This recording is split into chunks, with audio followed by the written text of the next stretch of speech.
కాంగ్రెస్ ఎంఐఎంల మధ్య 100 కోట్ల డీల్ జరిగిందని ఇటీవల కరీంనగర్లో జరిగిన సభలో కేంద్ర మంత్రి బండి సంజయ్ నిరాధారమైన ఆరోపణ చేశారని సుడా చైర్మన్ కోమటిరెడ్డి నరేందర్ ఆరోపించారు.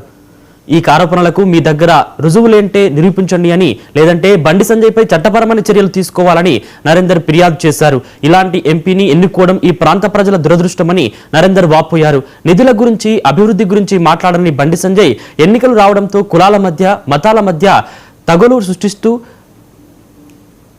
పబ్బగొడుతున్నాడని చూస్తున్నారని కోమటిరెడ్డి నరేందర్ ఎద్దేవా చేశారు.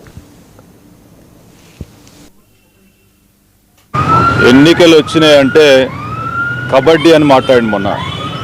ఈ కబడ్డీ, కళ్ళబొల్లి, బోగస్ ఇవన్నీ కూడా కబడ్డీ మొదలైంది అంటే బోగస్ మాటలు మొదలైనవి అనేది ఆయన ఉద్దేశంలో.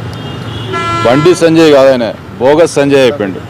ఆయన ఏది మాట్లాడినా ఒక్కటి కూడా వాస్తవాలకు దగ్గరగా మాట్లాడాడు. ఎన్నికలు వచ్చినాయంటే డ్రామా షురూ చేస్తాడు ఆయన.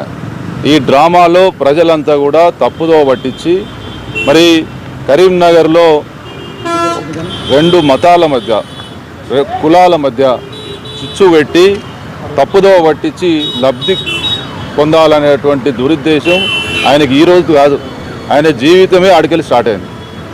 ఏ విధంగానైనా ఎవడన్నా ప్రజాప్రతినిధిగా నేను ఏం పని చేసినా, ప్రజలకు ఏ రకంగా మేలు చేసినా, ఒక కేంద్ర మంత్రిగా ఈ కరీంనగర్ పార్లమెంటు నియోజకవర్గానికి కానీ కరీంనగర్ పట్టణానికి కానీ మేము ఏం తీసుకొచ్చినా అనేది ఆయనకు అవసరం లేదు. ఎన్నికలు రాగానే డ్రామా షురూ చేయాలి. ఈ డ్రామాలో ప్రజలను తప్పుదో పట్టేయాలి. దాంట్లో భాగంగానే ఇలా ఈ 100 కోట్ల డీల్ అనేది మాట్లాడండి. మేము ఒకటే చెప్తా ఉన్నాం, నీకేమాత్రం చిత్తశుద్ధి ఉన్నా, నీ ఆరోపణలో ఇసమంత. ఆదిలాబాద్ జిల్లా వ్యాప్తంగా మున్సిపల్